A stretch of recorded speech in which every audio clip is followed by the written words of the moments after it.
예물을 보러 간 날 파혼을 결심하게 될 줄은 몰랐습니다. 1억짜리 반지, 5천만 원짜리 목걸이 예비 며느리는 당당하게 말했죠.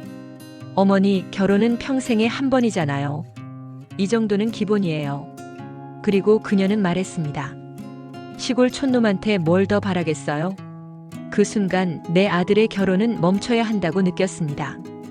강남 한복판의 유명 주얼리 매장 앞에서 정미경은 잠시 숨을 고르며 서 있었다. 오늘은 아들 준호와 예비 며느리 수연이와 함께 예물을 보러 오기로 한 날이었다. 평생 모은 돈으로 아들의 결혼을 준비하는 마음의 설렘과 부담이 동시에 밀려왔다. 어머니, 늦어서 죄송해요.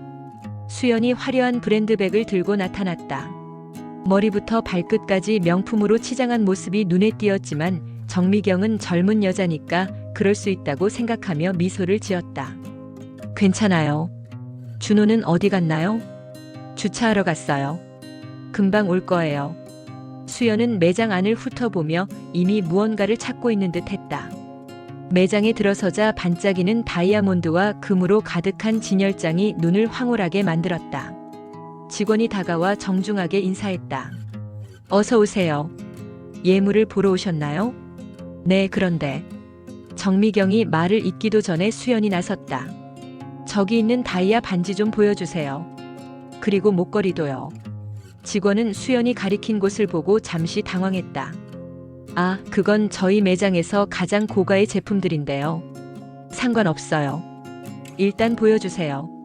정미경은 수연의 당당한 태도에 조금 놀랐지만 아들을 사랑하는 마음에서 나온 것이라고 생각했다. 하지만 직원이 꺼내 보여준 반지의 가격표를 보고는 눈이 휘둥그레졌다. 이건 3천만 원이네요. 네, 3캐럿 다이아몬드입니다. 최고급 컷으로 제작된 제품이에요. 수연은 반지를 손에 끼워보며 거울에 비춰봤다. 괜찮네요. 목걸이도 보여주세요. 또 다른 목걸이가 나왔다. 이번엔 5천만 원이었다. 정미경의 얼굴이 점점 굳어갔다. 평생 모은 돈을 모두 합쳐도 이 반지 하나 값도 안 되는 상황이었다. 수연아, 우리 좀 더 적당한 걸로. 어머니, 결혼은 평생에 한 번 하는 건데 너무 아끼시면 안 되죠. 제 친구들도 다 이 정도는 받았어요. 그때 준호가 들어왔다. 벌써 시작했네. 어떤 게 마음에 들어? 오빠, 이거 어때? 수연은 목에 걸린 다이아 목걸이를 보여줬다. 준호의 얼굴도 가격표를 보고는 굳어졌다. 이거 좀 비싸지 않아? 비싸긴 뭐가 비싸요? 요즘 예물이 다 이 정도예요. 제 친구 민지는 이것보다 더 비싼 걸 받았다니까요. 정미경은 가슴이 답답해졌다. 자신이 준비한 예산으로는 이런 것들을 살 수 없었다.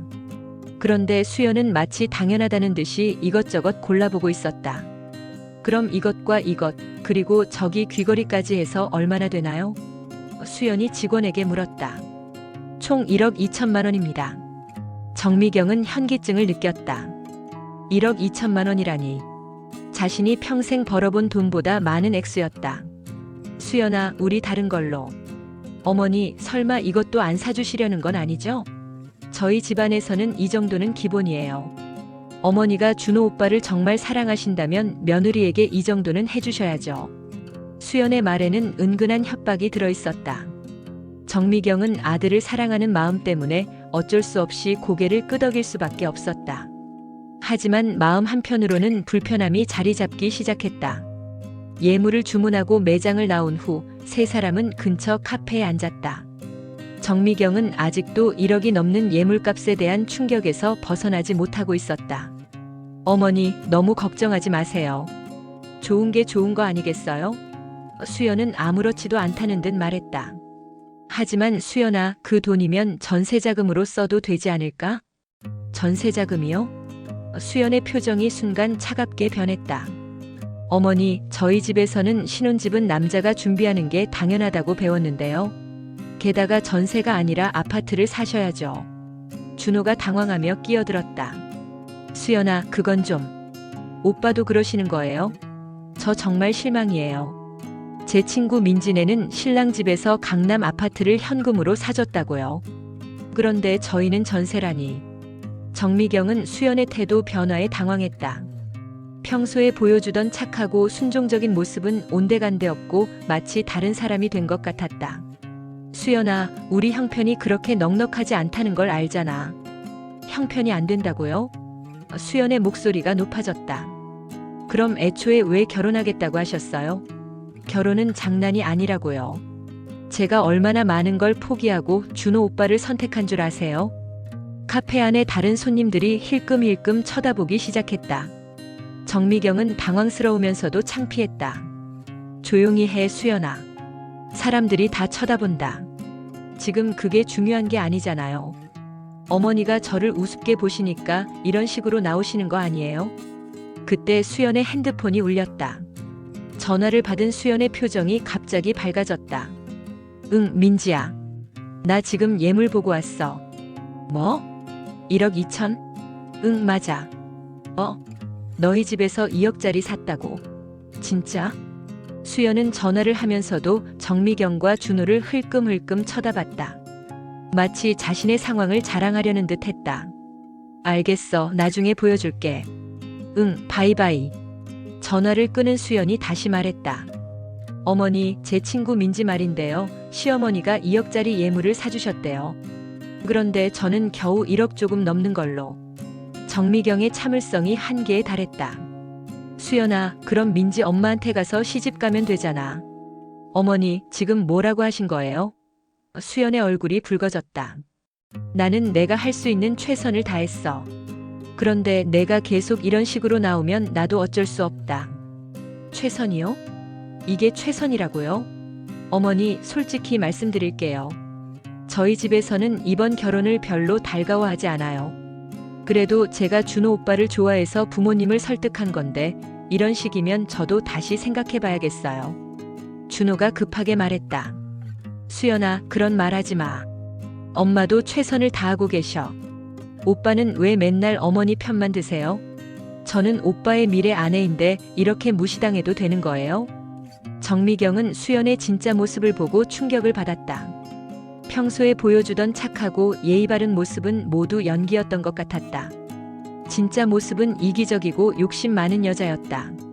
수연아, 결혼이라는 게 서로 맞춰가는 거 아니야? 내가 원하는 것만 해줄 수는 없어. 맞춰간다고요? 지금까지 맞춰간 건 저예요. 저는 제 수준보다 훨씬 낮은 집안으로 시집 오는 거라고요. 그 말에 정미경의 자존심이 상했다. 낮은 집안이라니. 자신이 평생 성실하게 살아온 것이 그렇게 무시받을 일인가? 그럼 우리 집안이 그렇게 낮다면 애초에 왜 결혼하겠다고 한 거야? 그건 준호 오빠가 좋아서요. 하지만 좋아하는 것과 현실은 달라요. 어머니가 조금만 더 노력해 주시면 되는데 왜 그걸 안 하세요? 정미경은 더 이상 참을 수 없었다. 이런 며느리와 함께 살아야 한다는 생각에 끔찍했다. 그날 밤 정미경은 잠을 이룰 수 없었다. 카페에서 벌어진 일이 계속 머릿속을 맴돌았다. 수연의 변한 모습, 그리고 자신의 집안을 무시하는 말들이 가슴을 아프게 했다. 다음 날 아침 준호가 찾아왔다. 어머니의 표정이 어둡다는 것을 느낀 듯 했다. 엄마, 어제 일 때문에 기분이 안 좋으시죠? 준호야, 솔직히 말해줘. 수연이가 평소에도 저런 식이었어? 준호는 잠시 말을 망설였다. 엄마, 수연이는 좀 까다로운 면이 있긴 해요. 하지만 나를 진심으로 사랑해요. 까다로운 게 아니라 이기적인 거 아니야? 어제 봤잖아. 자기가 원하는 걸 못 해주면 바로 돌변하더라. 엄마, 수연이 입장에서는 당연한 거 아니에요? 결혼하면서 좋은 걸 받고 싶어 하는 게 잘못인가요? 정미경은 아들의 말에 실망했다. 아들도 수연의 편을 들고 있었다. 좋은 걸 받고 싶어 하는 건 당연해. 하지만 상대방의 형편도 생각해야 하는 거 아니야? 그리고 고마워하는 마음도 있어야 하고. 그때 현관문이 열리는 소리가 났다. 수연이 들어오고 있었다. 정미경은 깜짝 놀랐다. 수연아, 어떻게 여기까지? 어머니, 어제 일 때문에 사과드리려고 왔어요. 수연은 정중하게 고개를 숙였다. 제가 너무 흥분해서 실례를 했네요. 정미경은 수연의 갑작스러운 태도 변화에 당황했다. 어제의 건방진 모습은 어디 가고 다시 착한 며느리의 모습으로 돌아와 있었다. 괜찮아요. 나도 좀 예민했나 봐요. 어머니, 사실 저도 결혼 준비하면서 스트레스를 많이 받고 있어요. 양가 부모님 눈치도 보이고 준비할 것도 많고. 그래서 어제 좀 예민했나 봐요. 수연의 말에는 진심이 느껴졌다. 정미경도 마음이 조금 누그러졌다. 그래, 결혼 준비가 쉬운 일이 아니지. 나도 이해해. 감사해요, 어머니. 그런데 수연이 잠시 망설이더니 말을 이었다. 예물 말인데요. 제가 어제 좀 무리한 것 같아요. 좀 더 저렴한 걸로 바꿀까요? 정미경은 수연의 배려에 감동했다. 역시 어제는 스트레스 때문이었나 보다. 아니야, 괜찮아. 이미 주문했는데 뭘. 정말 괜찮으세요? 제가 너무 욕심을 부렸나 봐요. 괜찮다니까. 우리 수연이가 예쁘게 받으면 돼. 수연은 환하게 웃으며 정미경의 손을 잡았다. 어머니, 정말 감사해요. 저도 좋은 며느리가 되도록 노력할게요. 그날 오후 수연이 돌아간 후 정미경은 기분이 한결 나아졌다. 역시 수연이는 좋은 아이였다. 어제는 단순히 스트레스 때문이었을 뿐이었다. 하지만 며칠 후 정미경은 우연히 수연의 진짜 모습을 목격하게 되었다. 백화점에서 쇼핑을 하던 중 멀리서 수연이 친구들과 함께 있는 것을 봤다. 언니, 진짜 대단하다. 시어머니가 1억 넘는 예물을 사줬다고 한 친구가 말했다. 뭘, 그 정도는 기본이지. 나는 처음에 더 비싼 걸 요구했는데 형편이 안 된다고 하더라고. 그래도 1억이면 많은 거 아니야? 많긴 뭐가 많아. 민지는 2억짜리 받았는데. 그래도 뭐 시골 촌놈한테 뭘 더 바라겠어. 정미경은 수연의 말에 충격을 받았다. 시골 촌놈이라니. 자신과 아들을 그렇게 생각하고 있었던 것이다. 그럼 왜 결혼해? 다른 사람 찾으면 되잖아. 그게 그렇게 쉬우면 내가 이런 집으로 시집 왔겠어? 나도 나이가 있고 괜찮은 남자들은 다 조건 좋은 여자한테 가거든. 그래서 어쩔 수 없이 타협한 거야. 타협이라. 응, 타협. 하지만 결혼하고 나면 내 마음대로 할 거야. 시어머니도 워낙 순해서 내가 조금만 잘하면 금세 넘어가더라고. 정미경은 더 이상 듣고 있을 수 없었다. 몸이 떨렸다. 자신이 그동안 얼마나 속고 있었는지 깨달았다. 수연의 모든 행동이 연기였던 것이다. 집으로 돌아온 정미경은 하루 종일 고민에 빠졌다. 이런 여자가 며느리가 되어도 되는 것일까? 아들은 행복할 수 있을까? 정미경은 며칠간 고민 끝에 결심을 굳혔다. 더 이상 이 결혼을 진행할 수 없었다. 수연의 진짜 모습을 아는 이상 아들을 그런 여자에게 맡길 수는 없었다. 하지만 아들에게 직접 말하기는 어려웠다. 준호가 수연을 진심으로 사랑하고 있다는 것을 알기 때문이었다. 그래서 정미경은 먼저 수연과 직접 대화해보기로 했다. 수연아, 나와 좀 얘기할 수 있을까? 네, 어머니. 무슨 일이세요? 커피 한잔 하면서 얘기하자. 카페에서 마주 앉은 두 사람. 정미경은 어떻게 말을 꺼내야 할지 고민했다. 수연아, 너 우리 준호를 정말 사랑해? 네. 갑자기 왜 그런 말씀을? 솔직하게 대답해줘. 사랑해서 결혼하는 거야? 아니면 다른 이유가 있는 거야? 수연의 표정이 순간 굳어졌다. 어머니, 무슨 말씀이세요? 지난번에 내가 친구들과 얘기하는 걸 들었어. 시골 촌놈이라고 하더라. 타협이라고도 하고. 수연의 얼굴이 하얗게 질렸다. 그건 뭐야? 내 진심이었잖아. 한동안 침묵이 흘렀다. 수연이 먼저 입을 열었다. 어머니, 죄송해요. 하지만 저도 솔직한 마음을 말씀드릴게요. 그래, 들어보자. 저는 준호 오빠를 좋아해요. 하지만 사랑만으로는 결혼 생활을 할 수 없잖아요. 현실적인 조건도 중요하고요. 현실적인 조건? 네. 저희 집안과 오빠 집안은 차이가 많이 나요. 솔직히 저희 부모님도 이 결혼을 반대하셨어요. 그래도 제가 오빠를 좋아한다고 설득한 거예요. 정미경은 수연의 말에 화가 났다. 그럼 애초에 왜 결혼하겠다고 한 거야? 저도 나이가 있어요. 그리고 오빠가 저를 진심으로 좋아해 주시잖아요. 그런 사람 찾기 어려워요. 그러니까 내가 우리 준호를 이용한 거네. 이용이라기보다는 서로 필요에 의해서 만난 거죠. 오빠도 저 같은 여자 만나기 어렵잖아요. 정미경은 수연의 뻔뻔함에 어이가 없었다. 내가 그렇게 생각한다면 이 결혼은 안 되겠다. 어머니, 그런 말씀 마세요. 결혼하고 나면 저도 좋은 며느리가 될게요. 좋은 며느리? 내가? 진심을 숨기고 거짓말로 사는 사람이? 어머니, 세상이 다 그런 거 아니에요? 완벽한 사랑이 어디 있어요? 서로 필요에 의해 만나는 거죠. 정미경은 더 이상 할 말이 없었다. 수연과는 근본적으로 가치관이 달랐다. 수연아, 미안하지만 이 결혼은 안 되겠어. 어머니, 정말 그러실 거예요? 준호 오빠가 얼마나 상처받을지 생각해 보세요. 준호가 상처받는 것보다 평생 불행한 게 더 무서워. 어머니가 혼자서 결정할 수 있는 일이 아니에요.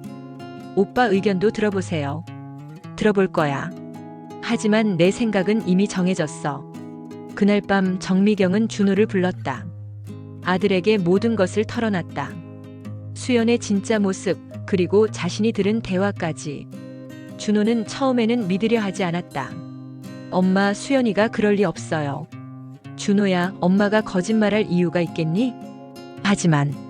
하지만 수연이는 나를 사랑한다고 했는데. 사랑한다는 말과 진짜 사랑하는 건 다른 거야. 준호는 한동안 고민에 빠졌다. 그리고 며칠 후 직접 수연과 대화를 나눈 후 정미경에게 말했다. 엄마 말이 맞았어요. 수연이와 헤어지기로 했어요. 파혼 소식이 알려지자 주변 사람들의 반응은 다양했다. 어떤 사람들은 정미경의 결정을 이해했지만 어떤 사람들은 너무 성급했다며 비판했다. 미경아, 그래도 결혼식 2달 전에 파혼이라니. 너무한 거 아니야? 친구 영숙이 말했다. 영숙아, 나도 쉽게 내린 결정이 아니야. 하지만 그 애와 결혼했다가는 우리 준호가 평생 고생할 게 뻔해. 그래도 젊은 애들이 서로 좋아하는데. 좋아한다고 다 결혼하는 건 아니야. 가치관이 안 맞으면 안 되는 거야. 수연의 부모들은 분노했다. 수연의 어머니가 정미경에게 전화를 걸어왔다. 정 여사, 이게 무슨 일이에요? 갑자기 파혼이라니. 죄송해요. 하지만 어쩔 수 없는 선택이었어요. 어쩔 수 없다니요? 우리 수연이가 뭘 잘못했다는 거예요? 정미경은 수연의 진짜 모습을 얘기할까 하다가 그만두었다. 이미 끝난 일을 복잡하게 만들 필요는 없었다. 그냥 성격이 안 맞는 것 같아요. 성격이 안 맞는다고 결혼식 2달 전에 파혼이에요? 우리가 얼마나 창피한지 아세요? 죄송합니다. 죄송하다고 끝나는 일이 아니에요. 손해배상을 요구하겠어요. 전화를 끊은 후 정미경은 한숨을 깊게 쉬었다. 예상했던 일이지만 실제로 겪어보니 쉽지 않았다. 하지만 후회는 없었다. 준호는 처음 며칠간 많이 힘들어했다. 수연을 진심으로 사랑했기 때문이었다. 하지만 시간이 지나면서 점점 엄마의 결정이 옳았다는 것을 깨달아갔다. 엄마, 사실 저도 수연이에게서 이상한 점들을 느꼈어요. 하지만 사랑한다는 이유로 넘어갔던 것 같아요. 어떤 점들? 평소에 돈 얘기를 자주 했어요. 친구들 남편 연봉이 얼마인지, 집은 어디 사는지. 그런 걸 계속 비교했어요. 그래도 내가 좋아했으니까 넘어간 거구나. 네, 그런데 이번 일로 깨달았어요. 진짜 사랑은 그런 게 아니라는 걸요. 한 달 후 예물점에서 연락이 왔다. 주문했던 예물을 어떻게 할 것인지 문의하는 전화였다. 취소하겠습니다. 취소 수수료가 30% 부과됩니다. 알겠어요. 3,600만 원. 적지 않은 돈이었지만 정미경은 아깝다는 생각이 들지 않았다. 오히려 이 정도 돈으로 더 큰 불행을 막았다고 생각했다. 몇 달 후 정미경은 우연히 수연이 다른 남자와 결혼한다는 소식을 들었다. 수연보다 몇 살 많은 의사였다. 준호와 헤어진 지 불과 반년 만의 일이었다. 역시 정미경은 쓸쓸하게 웃었다. 1년 후 준호는 회사 동료를 소개받아 사귀기 시작했다. 김민정이라는 이름의 평범한 직장 여성이었다. 엄마, 민정이를 소개해드릴게요. 처음 만난 민정은 수연과는 정반대였다. 화려하지도 않고 명품을 걸치지도 않았다. 하지만 눈빛이 진실했고 정미경에게 진심으로 공손했다. 어머니, 안녕하세요. 준호 씨한테 어머니 얘기 많이 들었어요. 정말 뵙고 싶었어요. 그래요? 우리 준호가 뭐라고 했는데? 어머니가 정말 현명하시고 아들을 위해서라면 무엇이든 하시는 분이라고 했어요. 정미경은 민정의 진솔한 모습에 마음이 따뜻해졌다. 이런 며느리라면 정말 좋겠다는 생각이 들었다. 민정아, 혹시 예물 같은 거 기대하지 않지? 민정은 깜짝 놀란 표정을 지었다. 예물이요? 그런 건 중요하지 않아요. 준호 씨와 행복하게 사는 게 더 중요하죠. 그래도 여자라면 다이아 반지 정도는. 어머니, 정말 괜찮아요. 저는 그런 걸로 사랑을 재지 않아요. 마음이 중요하죠. 정미경은 민정의 말에 감동했다. 이런 게 진짜 며느리감이구나 싶었다.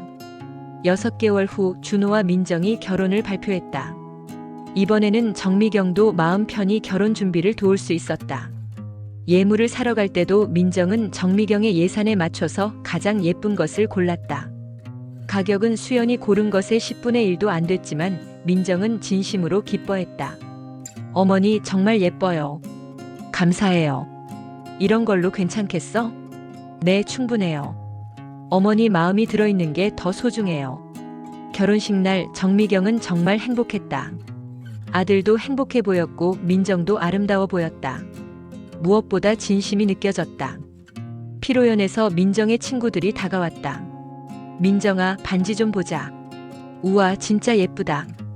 그러게, 크기는 작지만 정말 예뻐. 크기가 뭐가 중요해? 마음이 중요하지.